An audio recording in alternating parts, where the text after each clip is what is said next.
Welcome back to our special series of North Sail's Vendée Globe podcasts. I'm Charlie Enright, and I can say I'm personally loving this edition of the race. Since we last spoke, the 2024 Vendée Globe has gotten underway. The start may not have delivered the wind required to showcase these boats at their best, but Les Sables-d'Olonne certainly delivered the send-off of a lifetime. There's no sailing event that draws a crowd like the Vendée Globe. And with such a big fleet and so many tactical challenges in the North Atlantic, the first 2 weeks have not been short of action. World speed records have fallen, constant lead changes in a tight front pack, stories within stories, rookies making a name for themselves. It's all happening out there. I, for one, am glued to the tracker. With so many of the sailors still settling into the race, we've pulled together a fantastic lineup of voices from onshore.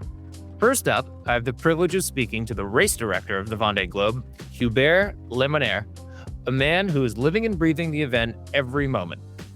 Secondly, I had a lot of fun chatting with Dee Caffari, a true legend of our sport and someone who knows this race inside and out.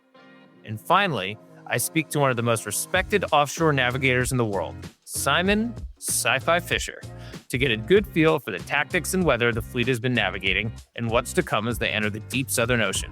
So let's get into it. Allez, as the French say. My first guest feels like Vendée Globe royalty. He's the man at the helm of all the on-the-water action. Race director, Hubert Lemonnier. Hubert, absolute pleasure to have you here. And before we jump into the race itself, as the race director, I'm guessing no 2 days are the same for you now that the race is underway. If there is such a typical thing, like what does a day look like for you? What's a day in the life for Hubert, the race director of the Vendée Globe? Oh yeah, for sure. No days are the same. They're all different. But we would say on the standard basis, we check boats every 30 minutes. We have a positioning of the boats, the whole fleet. And at the race office here in Sables-d'Olonne, we are 5 people, and 4 are on watch and 1 is off. And we just watch the boats, make sure the speed and the heading are right regarding the weather conditions they have. And of course, after having the positioning of the boats, we have plenty of figures, plenty of communication that goes around those positioning we have every 30 minutes. And we make sure that the info is going to the right person and is right information, confirmed information as well. And I would say that for safety purpose and for communication and the life of the race itself, we have to make sure that all this works smoothly. How often does the public get an update on the fleet? Okay, so we at the race office, for safety purpose, we have a position every 30 minutes. Mm-hmm. But the public has a 4 hours ranking. So it's an official ranking that is published by us every 4 hours. That means that the audience has to wait before they know what has been happening for the last 4 hours. But it's a 24/7 ranking, so there is no blackout during the night. Yeah, and so I'm assuming that a lot of the competitors, maybe some naval architects, they'd kind of want to get their hands on this every 30-minute data, no? It's quite valuable to have the data of the whole fleet. Yeah, for sure. I think everyone, if we could have a live positioning, everybody would be keen on having this. But as well, it brings a bit of a mystery, and it gives a bit of freedom to boats to do what they want between every 4 hours. So as well, it's a choice from the race organizers to make sure that the audience has enough to follow the race for 3 months and get addicted, but not too much in the same way, because we would be drowned with so many information. So it's kind of hard because normally on what we do in transatlantic, we have a positioning every hour or even sometimes less. But here it's for the Vendée Globe, it's only 4 hours. So I'm sure that everybody's knocking at my door asking if we can have more positioning, but that's a no. And okay, so you said you have a watch system with you and the other race officials. How does that work? Is it like every 4 hours, every 6 hours? You rotate one off? How does it go? Yeah, so it's every 6 hours. We swap positions. So I'm here, for example, from noon to 6 in the afternoon. Jack is coming from 1600 to midnight, and we change every 6 hours. So as I said, we are 4 people dividing the day every 6 hours, 24 hours then, and 1 is off watch. So obviously, every 16 days, we have 4 days off watch because we swap. So everybody is changing every 4 days. how do you manage your time and your life around that? I mean, your life must be this race until the end of January, no? Yeah, exactly. I would love to do something else, but I can tell you that every time I'm off watch, I still follow the race, and we are with all the technology, I can follow the race from everywhere I am. So I keep an eye on the boats and the safety. We have a logbook that it's a very important tool we use between us at the race office, and so we put every entry we get from the boats or from team managers, from shore crew, whatever questions. I have plenty of questions, as you can imagine, every day regarding the rules, regarding the safety, the boat breakage, what can they do, what they cannot do. So we try to keep track of all this, and that's why this logbook thing we have is the link between all of us, and very important. So it doesn't sound like there's a lot of normalcy. Not really, not really. I would say it's always unexpected. Our job is to deal with the unexpected, the same as the skippers, as you know. But your life has never really been that normal from the get-go, huh? Can you tell us a little bit about your background and how you got to be race director at one of the greatest races in the entire world? That's a good one. I don't know. There is no school to become a race director. I didn't think one day I would be sitting on that chair here, but yeah, for sure. I started with the America's Cup, which is kind of a big thing back in the days, 2005, 7. It's the 32nd America's Cup in Valencia in Spain, where I was the Chinese translator for China team because I speak Chinese, and so it got me on the team by luck, actually, by contact, and so I was lucky enough to speak Chinese. So I jumped on that project, and that's where I started professional sailing. And after that, the Volvo Ocean Race went for the first time in China, and they came up to us in Valencia and said, "Hey guys, China team, how do you do when you go to China?" And somebody pointed at me and said, "We have this guy." So I was 27 years of age, and I said, "Yeah, let's go." So lucky enough, I joined the Ericsson racing team for the Volvo Ocean Race, and then Groupama wanted to win the race, and they used the Ericsson racing team assets. So they bought the boat, they bought the containers and some guys, and I was part of the pack. So luckily, I jumped with Frank Lamas on the Groupama. So it's far away from being a race director, but just build my knowledge and the sailing knowledge and how the whole thing works. And after that, I was called to help as a race director, as an assistant, to be the night watch on the Vendée Globe 2012, and then 2014 the Barcelona World Race. So I was already doing the race directing job, and yeah, I keep on doing other races as well, like Extreme 40 sailing series, and I did a lot of different sailing. And in parallel to this, I was doing the race directing stuff. So it's a weird how to say background. It went like that, but luckily, Jack, the former race director, which is sitting right next to me now, is still in the team, but he wanted to step back a little bit. He said that 2024, I'm not anymore in number one on that. You're gonna have to be the captain of the team, and that's how we put the offer to the organizers and how we won. So we were happy to have the project. Nice. I mean, the skippers obviously put in a ton of work to qualify for this race, and sometimes it's a long lead up. I mean, at least 4 years for a lot of these teams. I mean, when did you personally start preparing for this edition of the race? Well, actually, I stopped. So that's my fourth Vendée Globe in the race direction. So I did 2012, 2016, 2020, and 2024. But at the end of 2020, so in July 2021, I got called from the IMOCA class. And IMOCA said, you're experienced as a race direction of the Vendée Globe. We need someone to come and help with the sports side and the event side as well for the IMOCA class. So Antoine Mermot, the president, called me, and I joined the class for 2 years and a half. I was in charge of the the sport committee, and making sure that all events are respecting the sports side of the IMOCA. And that was very important for me because I started working already on the Vendée Globe as soon as I jumped in the IMOCA class. Because we were working, of course, for the preparation of the 2024 race. And being part of the IMOCA class and being able as well to keep on doing some race direction was the best goal, I would say, to be prepared for this edition. And I started working with the 40 guys, 40 skippers doing that race. We started to work together in 2021.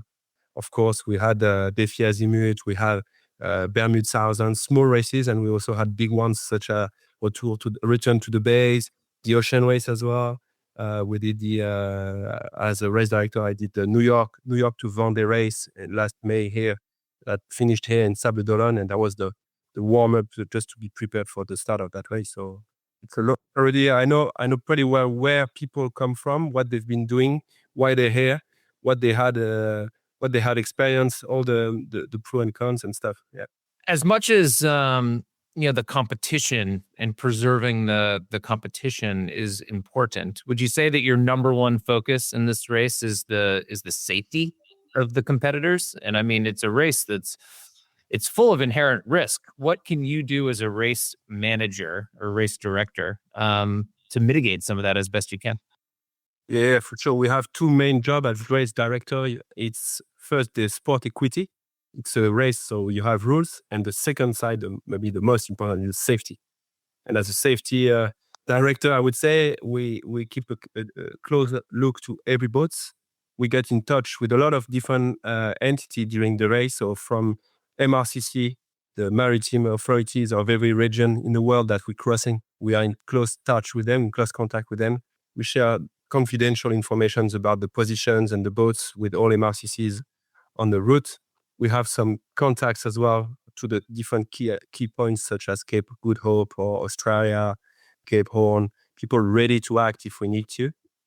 We've been working hard with the teams as well to make some training, safety training before the start.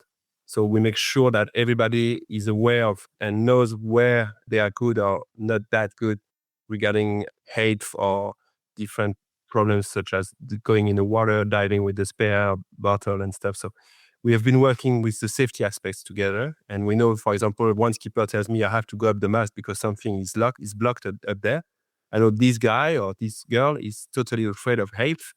And then what can I do? I can't do anything really, but we just keep a focus. We can help a little bit with the safety if some questions comes up. As well, we've been working every skippers before the start came in my office here to meet up with us.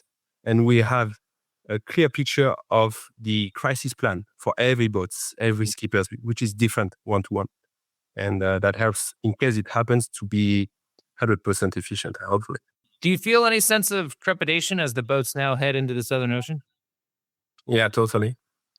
We've been so lucky so far. We had 3 weeks of beautiful summer days here in Race Village in October, where normally you have low pressures coming. We had no wind at all for the start. We've been too lucky. Hopefully it keeps on going, but the downhill they had for the last 2 days in the South Hemisphere going to Cape of Good Hope, we had some very good conditions so far, but now I hope that it keeps on going for the South Hemisphere. And the crossing of Good Hope, for sure, it's a different story then for all boats, especially the beginners and I would say the rookies. So when boats are in the South Hemisphere from Good Hope to Cape Horn, we are totally 100% dedicated, knuckles. Yeah. And you guys adjust the ice gates underway, no? Yeah, that's how it works. We just 1 hour ago, we just published an amendment to the sailing instructions because we moved the ice exclusion zone. We had good satellite images yesterday, and we managed to put the zone a bit more in the south, so it's a shorter route. Teams will be happy. So yeah, we have 30 degrees longitude prior to the first point we would like to move. We need to tell boats for, of course, strategy and safety purposes. So we can adjust the exclusion zone. So we keep a close eye to the monitoring of the ice, and we adapt the exclusion zone. It's interesting because I know some of the skippers, they like when the ice gate is south because it's a shorter run. It also gives them more options. I mean, the last thing you want is to be pinned up against an ice gate in a low pressure system. But when it's north, the water temperature is a little bit more enjoyable. So the ice skate is definitely a big part of this race. Did they even have it when the race started? The ice skate? So I remember it was in 2012. Was the Before, first?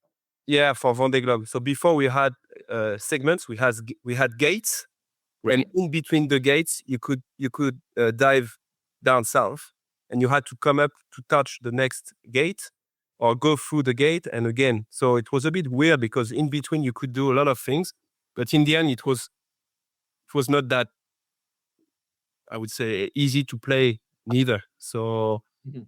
it was hard in the beginning to force the skippers. 2012, there was a lot of discussions because it was new and people were against the ice exclusion zone. They call it the ice wall, and of course it has a bit of this. But I think nowadays it's not anymore discussions we have. It's in people's mind. Let's talk about the start. You talked about the incredible weather that you had in Les Sables-d'Olonne. I mean, it wasn't the wind that everyone was looking for to showcase the departure of these boats, but I mean, the crowds were insane. I mean, can you speak a little bit about, how this race is followed in France? It's massive. It has always been massive follow, but it's even bigger this time. I think for different reasons. I think 40 boats for sure.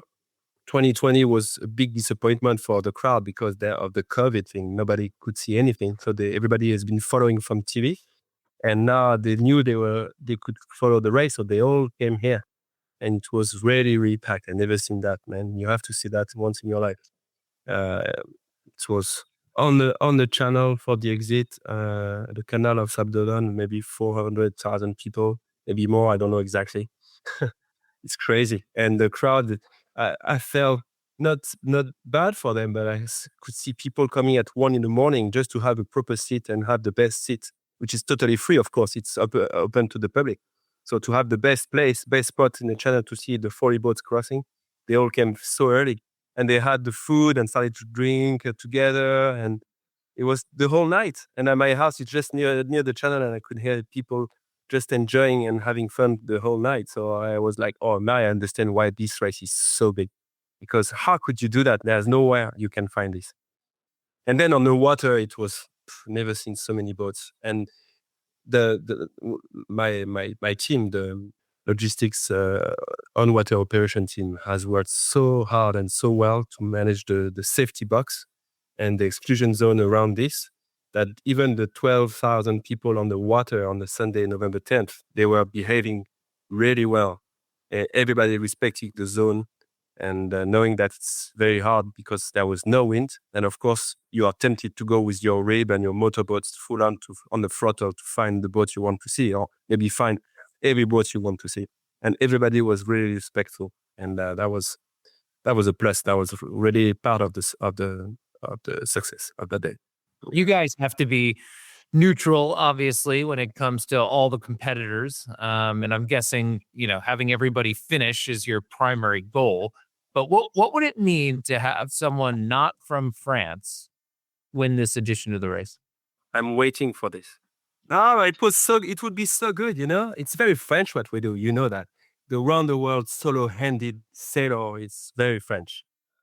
And the whole IMOCA world and the whole environment we work is amazing one. But we need a bit of international around this, and I would be very happy if a foreign skipper could win that race. Of course, so many people deserve to win that race, but you could have an outsider such as I'm thinking about Sam Goodchild, who's an amazing skipper, amazing boat, and why not? Why on the first time ever, first entry, he would come and win the race? That would be amazing. That would be very challenging for the French skippers for next editions. It'd almost be like a bunch of Anglo-Saxons coming in and winning the ocean race, something like that. But Oh, that's how we did with Frank Callas when we came on the Volvo Ocean race and Groupama won the race. Mhm. That would be very challenging. That would be so nice. And Sam Davies too. She's sailing so well. She has a beautiful boat. She really improved a lot with the boat, and the results are good. And she's so much in the game now. So many boats can win the race. Thank you very much for your time. We know you're a busy man, and we appreciate you carving out a little bit for us. So it was great to catch up. We really appreciate it, and I hope to see you soon, my friend. Maybe at the finish. Yeah, come and see us. You're more than welcome. I would like to show you around here, and I'm sure I'm going to see you soon in a IMOCA race, right? Yeah. Why not? I miss it. I there's a big part of me that it's painful to watch these things leave the dock and be behind a computer hacking them. Anyway, well, it was great to talk to you. Thanks for putting me on the spot, and we'll catch you soon. Take care, Hubert. Yeah, thanks a lot, guys. Thank you, Charlie. Wow, what a gentleman. I can say that the race is in good hands. Next up, we turn to a woman who's carved out a unique place in the fabric of offshore sailing.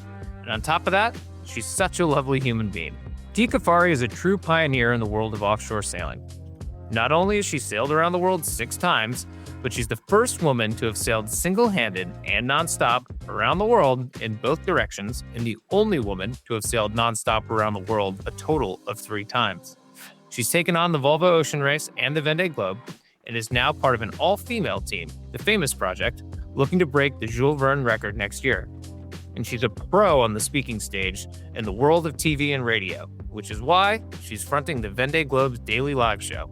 So, it's a pleasure to have a chance to talk to her about what's happening on the water in the early stages of the Vendée Globe. First off, Dee, when the Vendée rolls around every 4 years, there's gotta be a part of you that wants to be out there on the water. It is super weird. It's like a calling, but I think it's such a huge part of my career and my life. And even when I'm not competing now, I'm still there. Every 4 years, it's like Les Sables-d'Olonne calls and beckons, and we all come running. And that's what makes it so special. I think you become part of this really unique family that have experienced something quite special.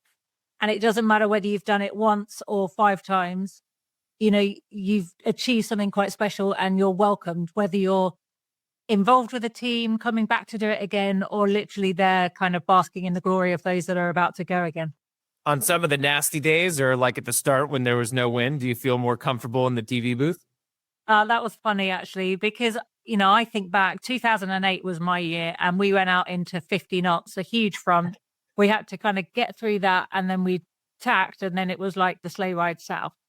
But it was hugely stressful going into that, and everyone knew, this was the day. And that first night, 6 boats stopped. And then that kind of really brought it home to me, like how big an ordeal this was. So there was an element where actually people really enjoyed the departure day because there was no stress. But then watching them have to work really hard with everyone still watching, and the fact that they were there and the spectator boats weren't going anywhere because they weren't going anywhere. And we talk about these amazing machines and they were literally just floating around going nowhere with the sails just flapping. It was heartbreaking. And that's just as frustrating in a way. 50 knots or no knots, it's just as frustrating. Yeah, I mean, 50 knots or 5 knots, you still got hundreds of thousands of people showing up. I mean, what was the atmosphere like? Oh, electric. And I think it was made even more special this edition because the previous edition in 2020 was a lockdown edition of COVID. So nobody was there. And you could see the emotion. Even the skippers that are like, too cool for school and are used to doing these races and winning. And, there's something about them. But even they were overwhelmed with that volume of people that come out, general public that just come out to see these intrepid sailors take on the world. And they were there in their masses. From 3:00 in the morning, you could hear people in the streets trying to claim their space in the channel to see the boats go out. And all day long on the beach at lunchtime, watching people on big screens, watching the boats go nowhere. But I think that overpouring of emotion from the general public for these sailors, I think really shocked the guys that had the experience of a Vendée Globe, but the last edition, which was so different. And I'm really pleased they got to experience that because that's what makes that race so special. From your observations, the people there at 3 a.m, were they waking up early or had they not gone to bed? Well, it's the sound when you're in your apartment. The sound is like, they're all coming out the clubs and they're on their way home. But actually it's this rumbling that builds and the excitement builds and the noise grows and grows so that by 7:00 in the morning, when the first boat goes down the channel, they're ready to roar. And the drums and the maracas and the horns, air horns are there. But it's quite respectful at 3:00 in the morning. It's like a drunken party stumbling home. But actually, it's that excitement of we're going somewhere special with their head torches and their blankets and their fleeces. They're all really well organized and they're literally there for hours. And from your personal experience, I mean, How do you deal with that when you're getting ready to go? I think you're so head in the game of what you're about to embark on. And the team have done a fabulous job getting the boat ready. And so now it's your turn to deliver. And there's a certain element of expectation. Everybody's there for a different reason. You've got some people that want to try and succeed a full lap of the globe, and some people that are going out to ultimately win. And you've got everything in between. So you've got that expectation on yourself. You've got that expectation to deliver to sponsors that have got you there. You've got that team that have worked tirelessly, blood, sweat, and tears to make it all happen and get ready.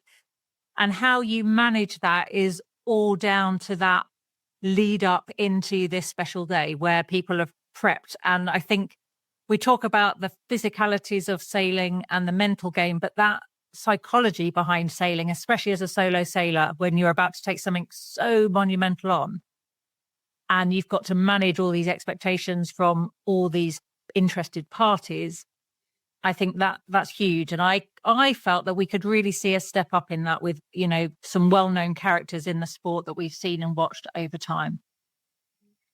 And so, I mean, you can't win the race at the start, but it's an unbelievable opportunity for exposure to get your moment in the sun, get on TV, do right by your sponsor. But you have the whole entire world in front of you as a racetrack still to come. Like, how do you manage that? But it's interesting because we've seen people go over the line early and then they get all the glory because everyone's talking about it. But actually, it's a 4-hour penalty, which in the grand scheme of things is pretty much nothing. So there's that little bit of shall I, shan't I? But I think in the fact of this edition where they all literally floated and nobody went anywhere. I mean, Conrad Coleman was the perfect example of that. He had some issues. His crew couldn't get off the boat in the 5-minute gun. So he took the penalty of an hour's delay and had to start the race an hour later. Sorted all his mess out. He had a line round his propeller that they had to cut clear. He had it was actually his Jenica sheet, so that was jammed, so he couldn't use the sail, so they sorted that. And when he left an hour after everybody else, he then sailed through the fleet with some breeze of his own and ended up leading the pack out of Les Sables-d'Olonne. And he probably was the lead story of that start procedure at the time. So he definitely got his moment to shine. And it's interesting the way you think that's a massive loss in most races that you do. If you cost yourself an hour at the start line, it's horrendous. But actually, in the grand scheme of things, it's all relative. Well, we've definitely seen, credited time and penalty time, come back to affect these races in the end. But, Conrad had his issues in the beginning. He got right back to the front.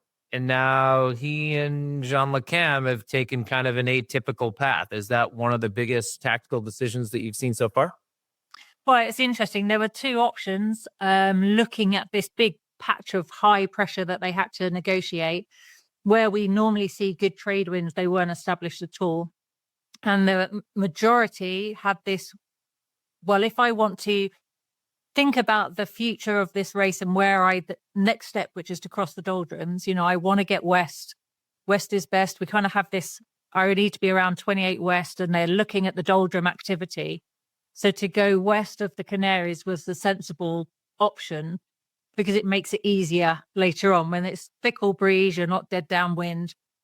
But actually, the guys saw something on the inside. I think, it's going to come back and bite them now. But it looked good. And also where the waypoint is, when they do the rankings, where the current waypoint is, anybody east looks really good. And I think we forget that sometimes. This isn't along the theoretical route. This is to a waypoint that's positioned kind of at the entry to the Southern Ocean down there near Cape Town. So east boats look quite good. And I think until we get them all on the conveyor belt around the south, then the rankings kind of make a bit more sense. Yeah, and I think some of that probably had to do with the routing and the pullers of those particular boats because, west, there's traditionally more breeze. But when you think about the boats that Conrad and Jean Le Cam are sailing, maybe they VMG in the high 16s, low 17s, something like that. But when they reach without those spoils, there's not as big an increase in speed. So I wasn't surprised, I guess, not to see some of the boiling boats in the east, but I guess we'll just have to wait and see how it plays out. Definitely. I mean, they were playing into the fact, as you say, non-foilers can do really good VMGs, downwind. And so they're playing that angle advantage that they have there. I think early on, you've got to have a really good reason to leave the pack. It is a herd mentality. And until it pays out or it's going to benefit, it's a big risk. But then Jean Le Cam's a wily guy and he rarely gets it wrong. Yeah. It's funny because, you think about him in the East and you think about his track record, and I don't think he's finished worse than sixth in a Vendée Globe in his entire life. So, and a lot of racetrack to go. But let's talk a little bit about the guys and gals in the West. I mean, we've seen huge mileage from Nico Leuven and now from Johan Richaume. What do you think about those speeds?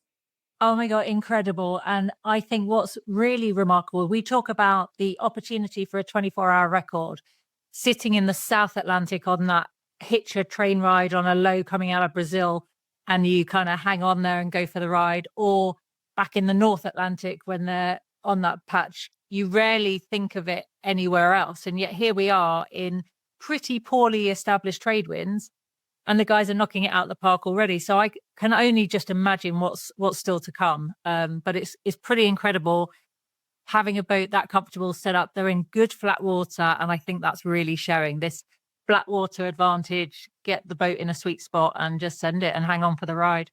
Let's talk about some of your country folk here. Sam Goodchild having a good race, huh? Oh my God, it's fantastic. The talk in the village before they left was, well, it could be Sam or Sam. And both Sam's comment to me was, well, which one is the other Sam? And I was like, oh, well, we'll take you both. Because I think Sam Davis, her preparation and her, where she is mentally, headspace, confidence with the boat and performance-wise, it's all coming to the good place at the right time. And you can see in her video, she's just so super happy. But Sam Goodchild, out in front and really happy there, not stressed by it, really relaxed, doing all the things he does well. We both know him really well. I've seen him right from back in Artemis Academy days when he was Figaro sailing, then watching him take all these other opportunities. And I think 2017, 18, I spoke to him and we talked about him doing the ocean race. And I actually said to him then, you don't need to do this now. I said, I don't think it's the right thing for you. Not because I didn't want him to experience it, but he was sat on Spindrift on a standby to do a Jules Verne on this big old team. He'd set records on multi-hulls. And I remember 2008, Michel Desjoyaux in my year, he came back from almost 60 sailing. And his comment was, I've spent a while now on multi-hulls on being on the edge of control. And he said, to come back to a monohull, it just feels easy. And in my head now, I've got, Sam spent a time on an old team, on a Mod 70. He campaigned an Ocean 50 for a couple of years, living that experience of living on the edge.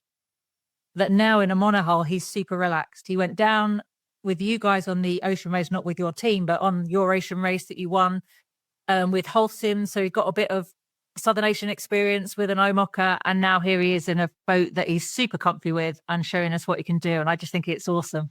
How big is the actual Vendée in the UK? And what would it mean to have a winner come out of the UK?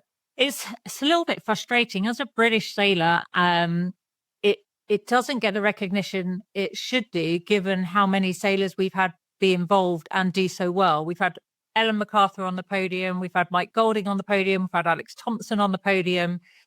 And while they're known in sailing worlds, they're not really known. They're not mainstream household names necessarily. Ellen probably more than any of the others. But this race happens every 4 years. There's always a Brit in it. And yet we still haven't seemed to have picked it up. It's really slow process. And I think my year, there were 7 British sailors in 2008. And we actually all campaigned together to do big media stories together, share the costs and try and push it into mainstream TV. And, it was a real struggle. And we had big sponsors, Brian Thompson, myself, Johnny Melbourne, Sam, we all kind of came together to try and make a difference. And now we're back down to just 1 or 2 again. So it's a harder push, but it's a slow process. And I guess it's pretty similar to the US. You've had limited US sailors involved, yet they've done well, but there still hasn't kind of got a big momentum. Yeah, it seems like there's been a big push in this race, maybe not in the UK, but in other parts of the world, to try to I don't want to say anglify, but make the race a little bit more international in terms of its makeup. So hopefully 4 years from now, we see the fruition of that growth. So, and as you said, it would be huge if a Brit, in my opinion, won this race. I mean, you've referenced a couple bridesmaids, but it'd be nice to get all the way to the altar. And I think it would really change the complexion of this race. So, yeah, I mean, I'm looking at the British, but I'd say a non-French to win the race would be massive because, this year is the most international we've had it. I think there's 11 internationals and, up there in the top 8 for most of the previous races over the last couple of years has been Justine Mettraux, who you know really well, who is a strong contender as well in that. Can somebody other than the French win the race? Justine, Boris, but let's talk about Justine, kind of like the race within the race here. Justine, Sam, and Clarice are all clumped up right together. You think that's a coincidence? Well, we us females feel empowered and we've got some solidarity around us. I think all of them have got great boats. All of them have got a really good attitude. And I think there's a little bit of confidence having, your allies close. But don't get me wrong, they're fierce competitors on the water. And while they support each other, each one of them wants to be in front. But I think Sam does it all with a smile on her face. Juju, I think I've never met a more tenacious, focused, resilient sailor. And Clarice, I think, this is massive for her after the last couple of years. I mean, let's not hide the fact that she's had a lot of distraction in the build up to this. And I think she's just delighted and relieved to finally be on the water doing what she wanted to do. Let's talk about Clarice for a second. She lost her A3, just a couple days into the race. I totally felt for it because in the TJV in 21, or around the same location, we were, I don't know, doing between 20 and 25 knots downwind BMG with ours, and it came off the lock and ended up in the water. And I went through a very similar experience. It's tough, but she's been resilient and she's right there. So I give her all the credit. Yeah, and the fear at that time was what comes next. That whole doldrums, you want a really big light air sail, which was the one that went swimming. So, what was really nice is she acknowledged that she felt awful for not being able to recover it from the water. You rarely get to hear that from the sailors, and that was probably her first point.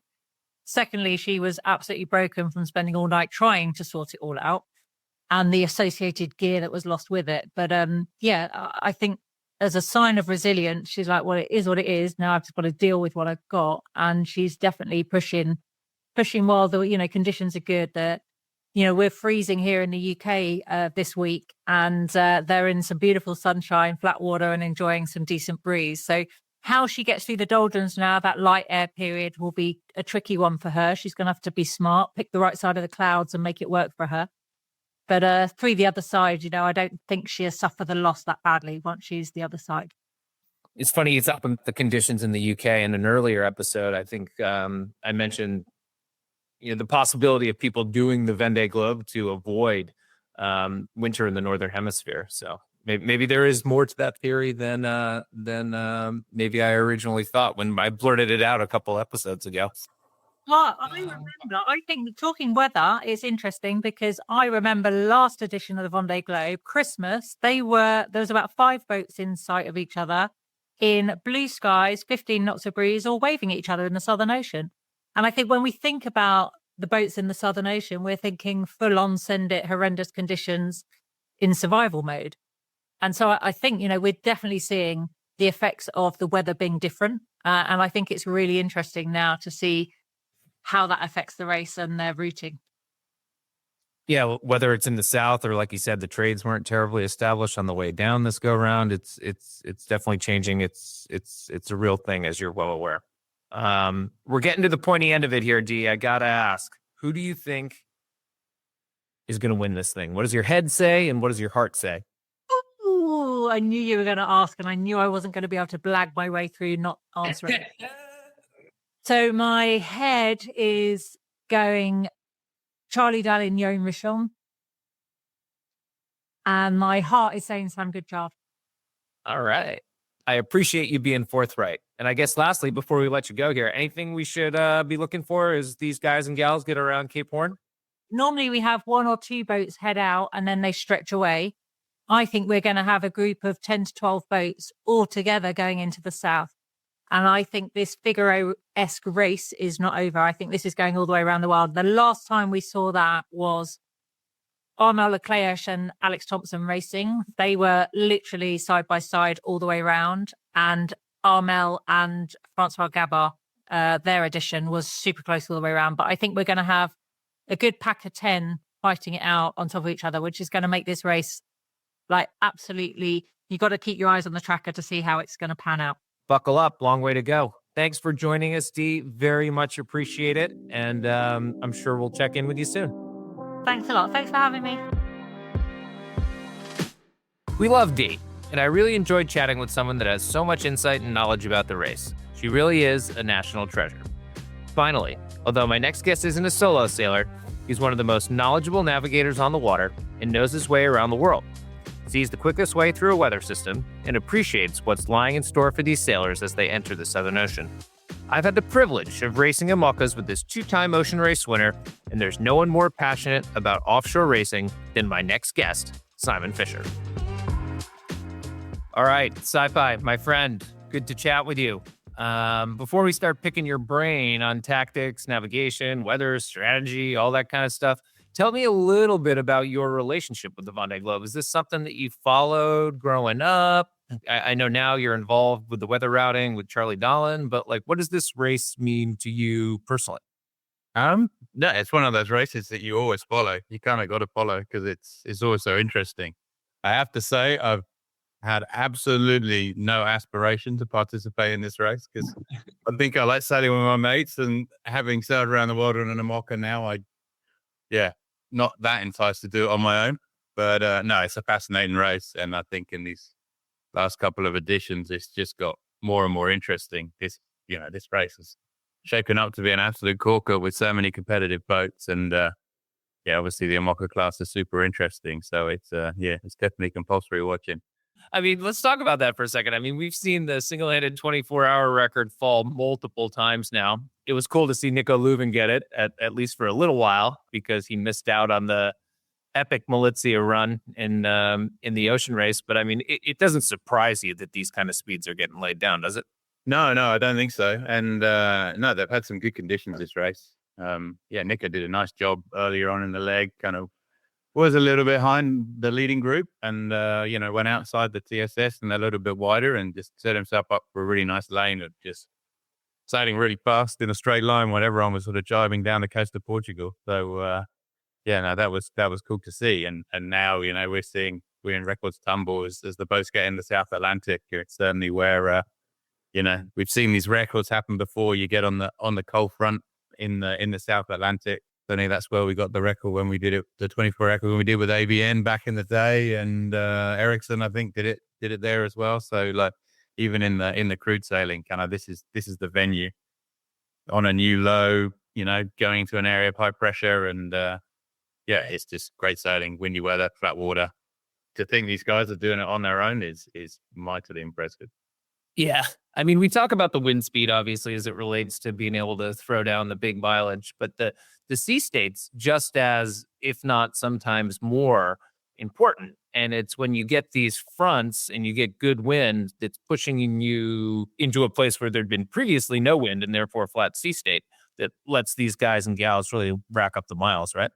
Yeah, absolutely. Absolutely. I think, the sea state's really, for these boats that do their fastest speeds off the wind, not nosediving into the wave in front is what it's all about. And being able to sail fast in flat water is kind of the key.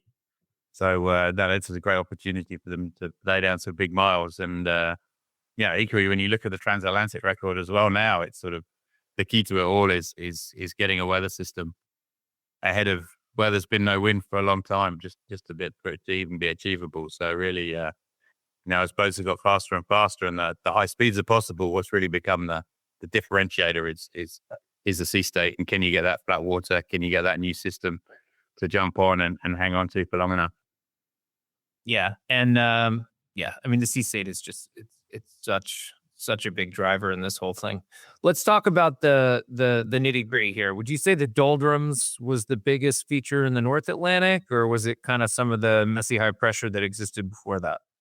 Yeah, I mean it was a pretty interesting start to the race. Normally when you're looking at the start of these races, you're looking at, you know, the guys having to cross multiple weather fronts just so they can sort of get themselves out and down and south into the trade winds. But this year we had a very different situation, a big strong high pressure set up over Europe, which meant went downwind sailing for, you know, for the first few days in pretty moderate conditions. But then there was a bit of a spanner in the works to all the trade winds when this big cut of flow kind of worked its way out onto the race course, and the sort of wake beneath it kind of disrupted all the trades. I think the guys had probably one of the trickiest bits of the race. I know they had a lot of sort of thunderstorms around Madeira, and then just south of that, then they actually had to deal with some pretty low winds and kind of scattered the fleet a bit. I think it looked pretty tricky, and you know, you saw the boats kind of heading out west to better winds, and then I think they actually got the ship quite a bit later than they were expecting. So that was probably the trickiest bit for them so far.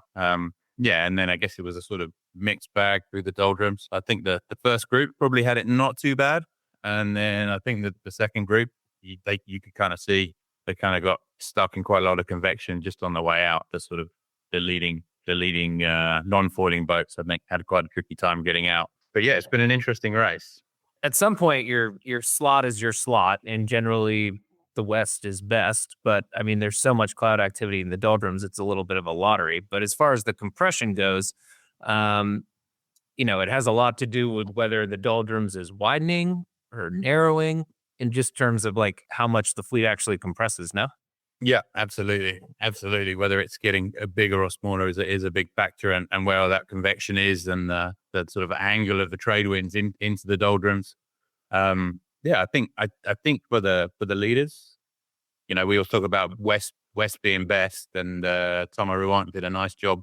You know, their westing was kind of determined about how they dealt with all the light winds to the north of them. So actually, the fleet in general was pretty far west, or certainly the leading group.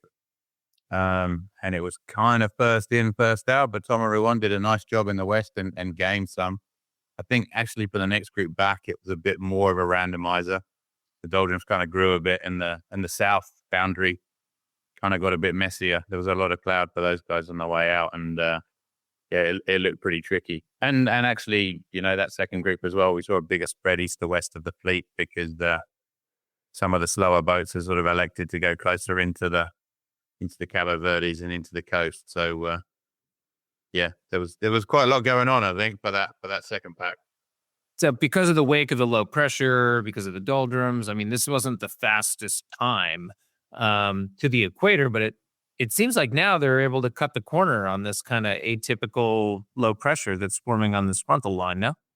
Yeah, no, it looks pretty nice. You know, you get races where you have to go quite a long way south, sort of down the Brazilian coast, before you actually find something you can pick up. But yeah, they picked up this pretty nice little low pressure along the front, and they're kind of cutting the corner and doing some nice fast sailing in flat water, like we've been saying, and good wind, and sort of not too extreme. I guess the interesting thing is going to be how long they can carry that low for, how far south they can take it. The low's sort of trajectory, when you look at the forecast, is actually sort of going south quite quickly. So yeah, it might not get them quite all the way to Cape Town, but yeah, I'm sure they're going to hang on to it as long as they can, you know. And then what happens after that is where things will get interesting with the fleet.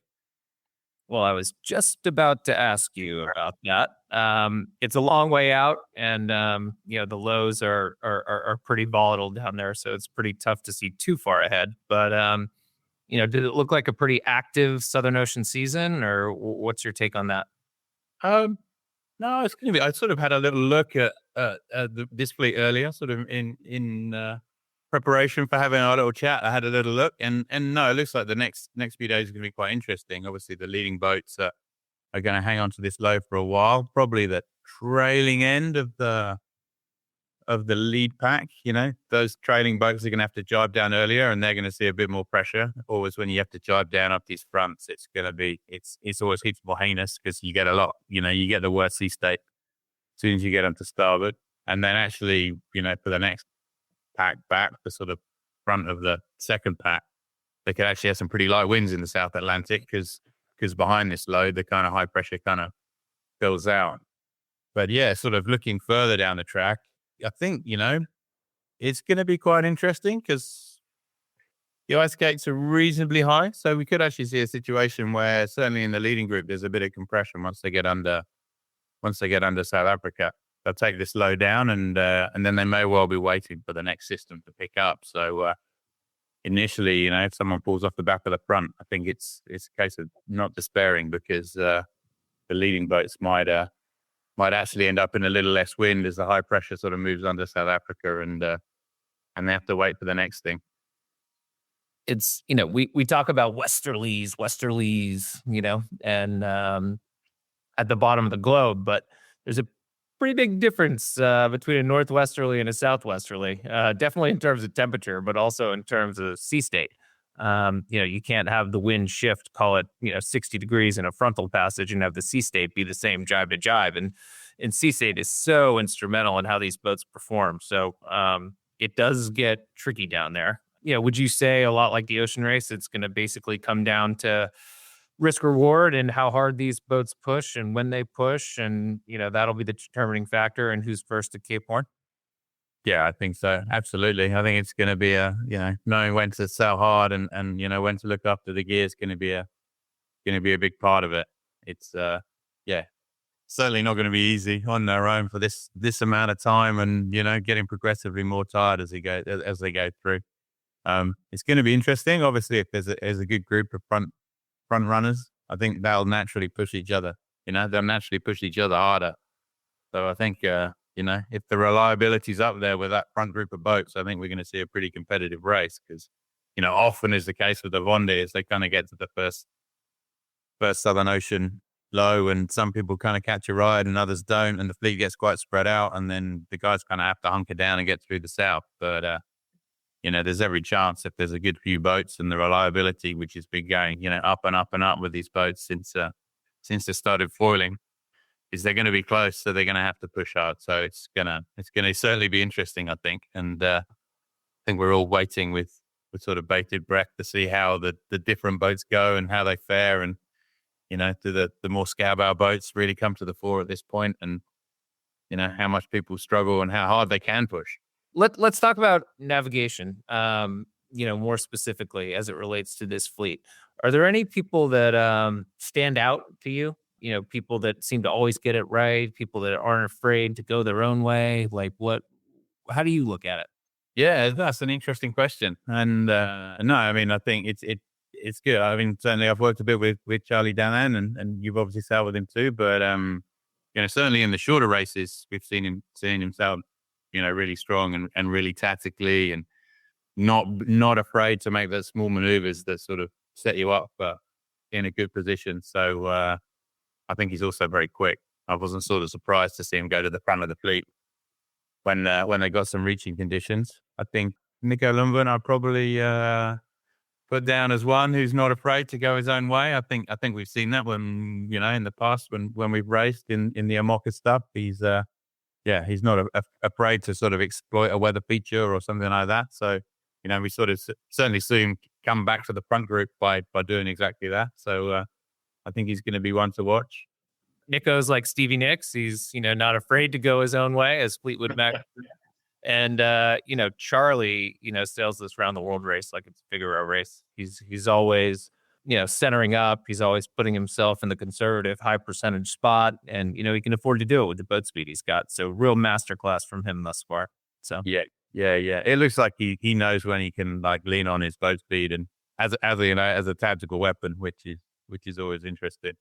I think all the front boats are so pretty smart. Like Sam Goodchild has definitely been a standout since the beginning. He sort of kind of sailed his own race and took all the right shifts and did a really nice job down the Atlantic. I think maybe with a slightly older boat, it's been a bit tougher for him these last couple of days. But, I wouldn't be surprised to see him getting back to the front of the fleet at some stage either. And so with that said, I know you've done some work with Charlie leading into this thing, and he's sitting in first place right now. So maybe a bit of a layup. Is he your favorite to win this thing? Yeah, I definitely put him in the favorite category. But I think the thing that makes this race so fascinating, and this edition of the race so fascinating, that you can list off a whole load of names that absolutely got the potential to win this thing. You look at the top 5, 6, maybe even the top 10. They're all people that are capable of winning this race right now. So I know it's certainly going to be interesting, and reliability is going to be a pretty massive factor, I think, in the long term. And there's plenty of miles ahead of them. So there's a lot to be done before they get themselves in a position where they can feel confident. Yeah, I was thinking the same thing in terms of asset preservation. There's many miles to go, and they're headed into a pretty treacherous part of the world. So only time will tell. Well, thank you, Simon, for joining us. Know you're a busy guy. We do appreciate your time and insight. I mean, very detailed breakdown of what's happened thus far, and a little glimpse of what's to come. So thank you very much. So good. We might even have to have you back. This race is like 3 months. Might have to get your perspective later in the piece. That's good. Well, I've been watching the weather a lot recently between the start of this race and I've been sort of leaning in a bit to the shore-based weather routing kind of thing this winter. So I've spent a lot of time watching the weather. So I'm sure I'll be following this race pretty closely. Sounds like the words of a guy that might have a Jules Verne weather routing job. Maybe. Doing a little bit of work for sort of the moment. It's obviously my first time having to go at something like that. So it's it's a new exciting challenge. But it's interesting being on this side of the fence for sure. It's having spent most of my career on board. It's quite a different thing, but interesting, watching the weather for the outside, and certainly plenty to be learned. All right, my friend, we'll let you go. Thank you so much. All right, mate. Good to speak to you. Take care. Well, there you have it. It was great to hear from 3 characters with such unique insight into this event. The boats keep on trucking south and now make the turn east to face the winds of the Southern Ocean. There's still so much left to come in this race, and next time we hope to connect with some of the skippers at sea as they navigate mountainous waves, dodge the ice, celebrate Christmas alone, and try to keep pushing themselves to perform as they confront the Everest of the seas. These sailors are out there doing something incredible. Let's keep tracking and supporting them, and we'll see you next time.